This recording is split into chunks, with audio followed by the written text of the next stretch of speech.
નમસ્કાર દર્શક મિત્રો, હું છું પરમાર અનિશા. તમે જોઈ રહ્યા છો લોકસામના ન્યૂઝ. તો જોઈએ આજના સમાચાર. આજે તારીખ 28/1/2026 રોજ શ્રી વિશ્વકર્મા મહિલા ધૂન મંડળ રાજકોટ દ્વારા રાજકોટના શાસ્ત્રી મેદાન ખાતે વિવિધ કાર્યક્રમો. બોલો શ્રી વિશ્વકર્મા ભગવાનની જય. જય વિશ્વકર્મા. સાંકળીજા બોલું છું, મહિલા મંડળના પ્રમુખ. હું આજે સતત 23 વર્ષથી આ સત્સંગ કાર્યમાં જોડાયેલી છું અને 23 વર્ષથી પ્રમુખ પણ છું.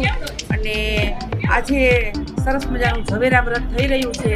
એમાં રાંદલમાના સ્થાપન પણ છે અને 8 દીના જાપ છે માતાજીના.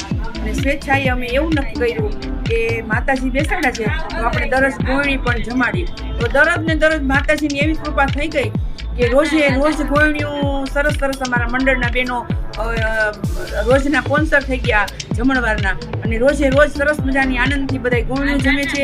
અને આજે 28 તારીખનો અમારો વિશ્વકર્મા મહિલા મંડળ ધૂનનો સરસ મજાનો કીર્તનનો કાર્યક્રમ રાખ્યો છે. તો મારા સમગ્ર જ્ઞાતિજનો, બહેનો, ભાઈઓને આજે હું પ્રાર્થના કરું છું કે બધા આજે અમારા વિશ્વકર્મા મહિલા ધૂન મંડળમાં સત્સંગ છે. તો એ સમય છે એનો સાંજે 9 થી 10:30.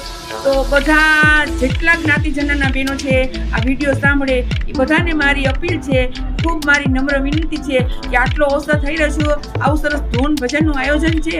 તો બધા બહેનો રાતે આવો અને સાંજે પ્રસાદ પણ રાખ્યો છે. તો બધા બહેનો નાસ્તો પણ છે અને બધા સાથે ભેગા મળી અને સરસ કીર્તન ભજનનો લાભ લેશું. તો સમગ્ર જ્ઞાતિજનોને હું ખાસ આજ નમ્ર અપીલ કરું છું કે બધા અમારા સત્સંગમાં આવો અને આવું સરસ દાદાનું ઝવેરા વ્રત છે, માતાજી પણ છે, બધાને દર્શન પણ થાય.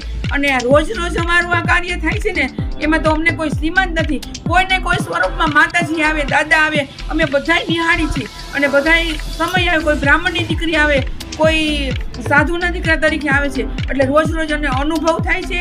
અને આજે જે પૂજામાં બેઠા એને એટલો બધો અનુભવ થયો કે અમારા ભાગ્યમાં હોય તો આ કાર્ય મળે. તો બધાય બહેનોને મારી નમ્ર અપીલ છે કે આવો લાભ ચૂકાય નહીં અને બધા બહેનો આવો, એ જ મારી નમ્ર અપીલ છે.